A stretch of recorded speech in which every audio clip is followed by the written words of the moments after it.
Hey, this is Zulem Urbina, and tune into the relay for the latest news in boxing all around the world. Thank you for supporting myself and other female boxers. We truly appreciate it. Welcome to the motherfucking relay. We're covering today's top boxing news. Ow! Katie Taylor versus Chantel Cameron. Let's talk about the fight. At minimum, I think everybody knew going into this thing that Katie could lose. At minimum, I think everybody knew that this is going to be a very tough fight. Chantel is bigger, younger, and stronger. The heavier hands of the two. I took it on faith that Katie Taylor could pull it out. And that on her own home soil, she would get maximum consideration in the event of close rounds. I guess that wasn't the case. I gave Katie Taylor the first round for showing the cleaner work. Chantel landed some good punches towards the end of the round, but most of the round looked like a Taylor round to me. I gave Chantel the second round. Applying big pressure and being busier in the round, backing off Katie Taylor, causing Katie to circle around the perimeter of the ring, back on the ropes. First round to Katie, second round to Chantel. The third round looked like a swing round to me. We saw good flurries from Katie Taylor, but Chantel was very aggressive, coming forward and backing off Katie. That might have got her some consideration. She was making Katie consistently give up ground. Katie Taylor's initial plan seems to have been to create space and walk Chantel into shots, walk Chantel into punches, pot-shotting her from the outside. She was struggling with that. It wasn't working. Because Katie Taylor, not being a very big puncher, just 1 and 2 shots getting in, 1 and 2 shots at a time,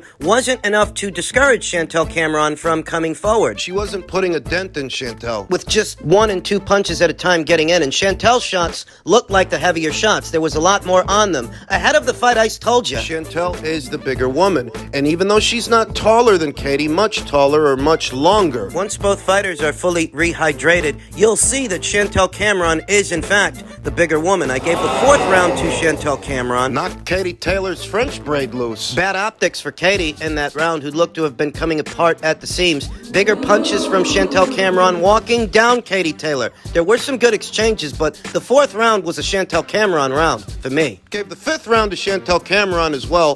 Busier in the round. Katie looked tired of running and could not keep Chantel Cameron off. It was in the sixth round that we saw Katie Taylor make an adjustment. Instead of staying on her bike and trying to create space, hot-shotting from the outside, she decided to stand her ground and flurry. I was right to assume that Katie Taylor had the faster hands of the two, and that was evident in the sixth round as both fighters were exchanging in the pocket. Katie had the advantage. She starts getting the better end of the exchanges on the premise that her punches are shorter than Chantel. Ahead of the fight, I told you, Chantel's got more power than Katie, but she loads up on her shots. And that millisecond she spends doing that is enough for Katie to shoot from the hip and beat her to the punch. Gave Katie Taylor the sixth round and the seventh behind fast flurries and movement, though Chantel Cameron still looked strong. So I gave Katie the seventh. I gave Katie the eighth behind clean punches, fast flurries. Chantel Cameron looked to have been slowing down. The fight was turning out to be a tale of two halves, where Chantel Cameron may have dominated the first half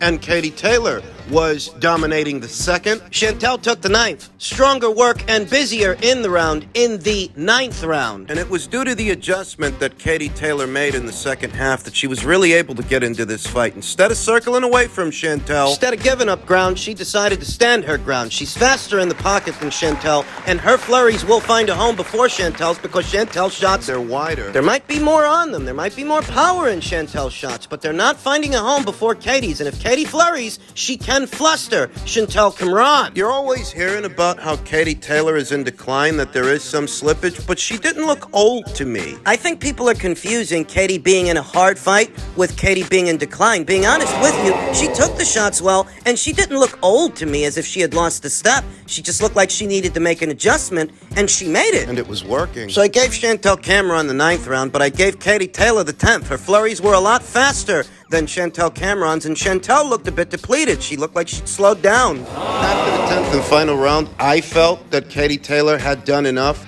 to eke out a decision. The judges saw it the other way, which surprised me because this was Katie Taylor's big homecoming. Seemed to have surprised Clarissa Shields as well. Clarissa Shields feels that Katie Taylor won the fight. I had it 6-4 for Katie Taylor, 6 rounds to 4 or a draw. With a discrepancy of at least 1 or 2 swing rounds. The first round could have been a swing round. Not a lot happened in that round. You could have swung it to Katie, you could have swung it to Chantel. The third round for me was definitely a swing round. That one too. If you swung both of those rounds to Chantel, the first round and the third round, then you've got Chantel winning the fight. And it's hardly controversial. I just figured this being Katie Taylor's big homecoming fight, she would get maximum consideration because she hadn't fought on Irish soil as a professional. Big disappointment for all the fans who turned out to support. These homecoming fights, though, they seldom ever go as planned. I remember when Jarrett Hurd had his big homecoming fight. He lost to Julian Williams. And when Julian Williams had his big homecoming fight,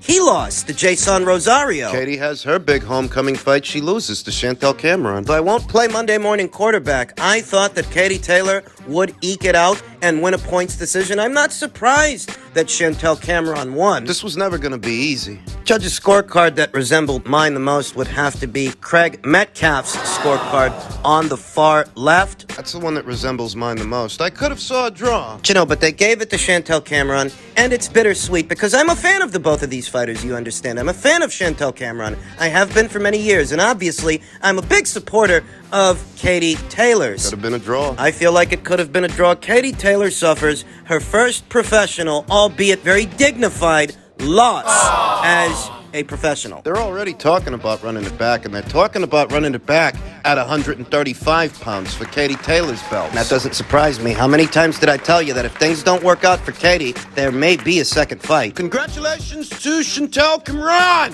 for remaining the super lightweight division's undisputed champion.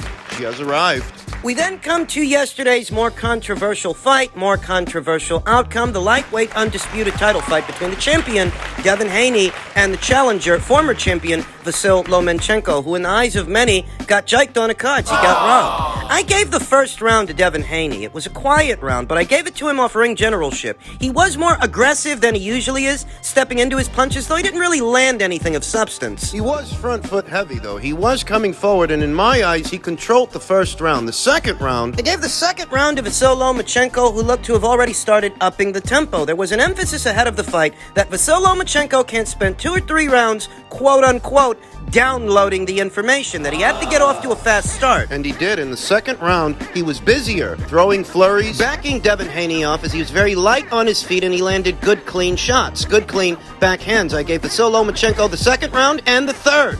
Busier towards the end of the round, And the pace of the match was quickening. I think a big part of the reason that so many people are screaming robbery after the judges' scorecards were read is because most of the eye-catching shots, the telling punches, were coming from Vasyl Lomachenko. It's not that Devin wasn't landing, it's that his shots didn't seem to have much of any effect. He's making a conscious effort to go to Vasyl Lomachenko's body. He got quite a few body shots in there, singles. They weren't combinations, you understand, but every so often you'd see Devin going to Vasyl Lomachenko's midsection, going to his body, likely an effort to slow him down. It didn't work. Gave Vasyl Lomachenko the third round and the fourth. I gave Vasyl Lomachenko the fourth round from good feints, good flurries, Good action. good body shots from Devin, though not enough in my eyes to give him the round. I gave Vasyl Lomachenko the fourth round. I gave Vasyl Lomachenko the fifth round. Credit to Devin Haney for showing good conditioning and good punch resistance. He was hanging tough, but to me, he was losing. Though still very competitive in the rounds, he was definitely giving Vasyl Lomachenko something to deal with, something to have to work around, but I had Vasyl Lomachenko up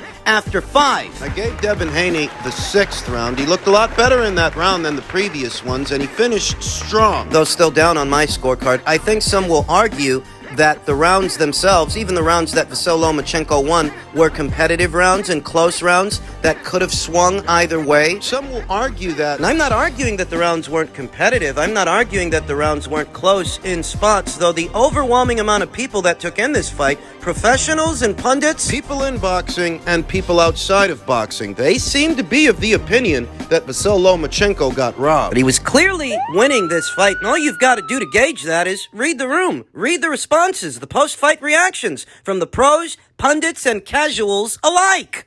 Right here for a second. Shakur, what'd you think of the fight, man? Who'd you see winning the fight? Lomachenko won. I had it like 8-4 Lomachenko. Uh-huh. Did you said after the ring that Haney ran out of the ring? Is that how you felt? Yeah, he said something and just ran out the ring on some weird stuff. You know, I know that he's tougher than that, so he should have stayed there, you know, face the music.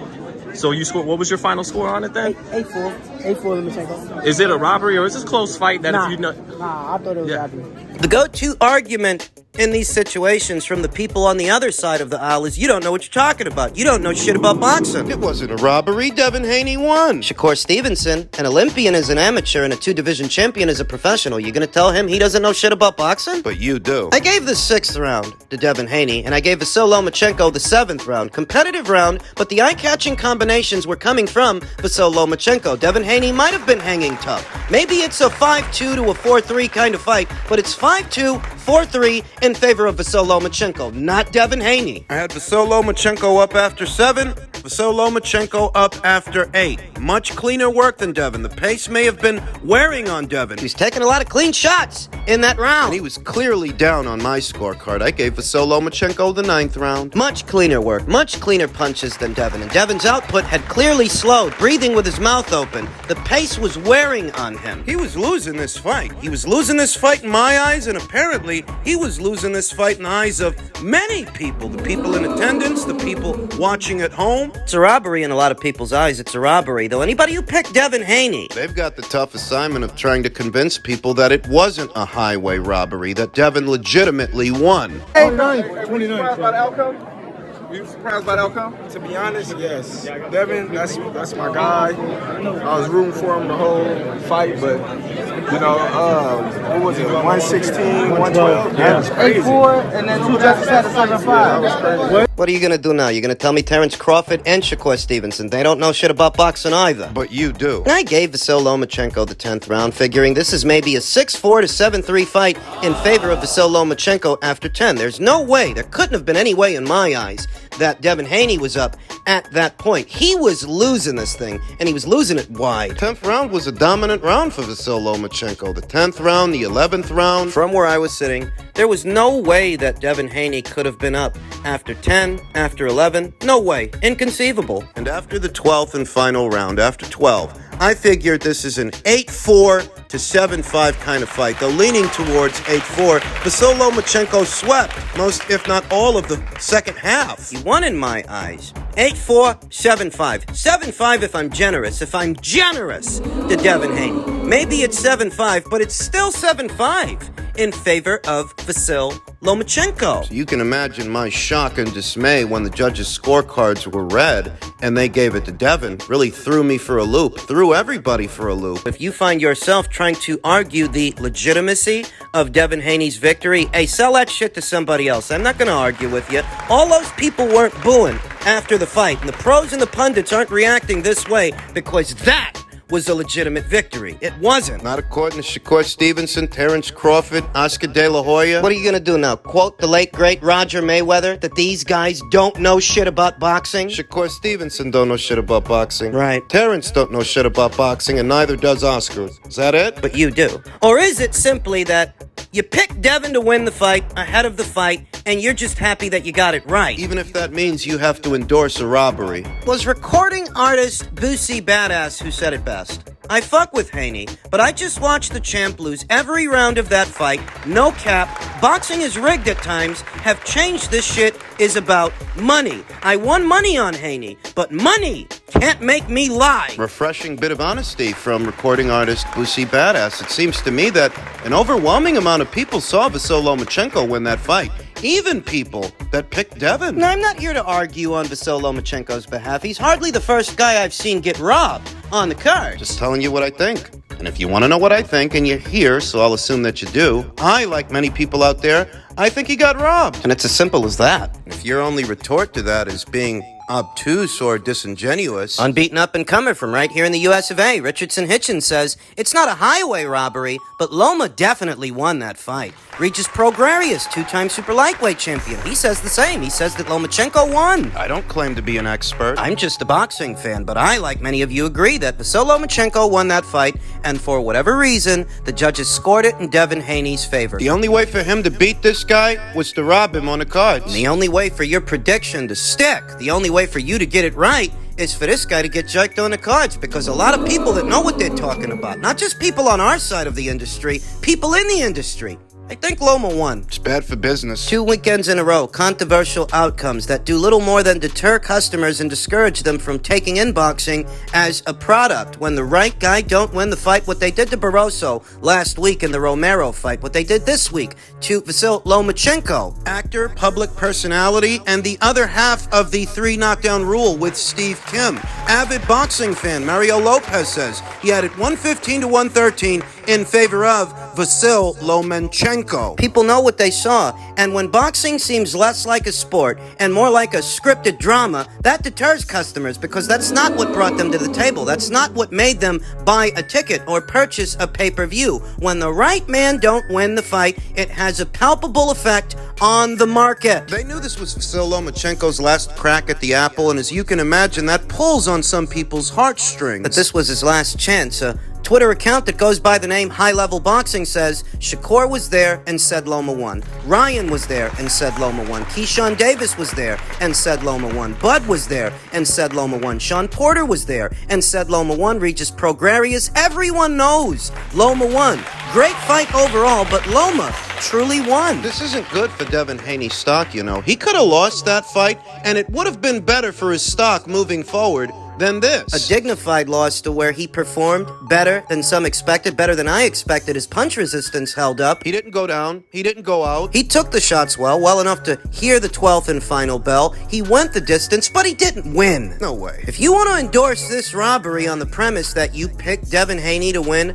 ahead of time... Did you predict it would be controversial? Did you predict it would be a robbery? Because unless you did... Unless what you predicted was that Devin Haney, the only way he can beat Vasil Lomachenko is to rig the scorecards. Unless that was your prediction, you're singing to the choir, my friend. What you've got to say about it falls on deaf ears. Being disingenuous? Boxing in and of itself has a bad habit of being its own worst enemy, getting in its own way. For whatever reason, the judges scored this fight the way that they did. It hurts the sport. It hurts the market because people that took in this fight, whether they were in attendance or decided to buy the pay-per-view at home, they're not going to be in any hurry to take in any more boxing matches. Not when this is the outcome. 2 weekends in a row, 2 controversies. These fights are bought on the premise that you're witnessing a contest of some kind, that you're taking in sport.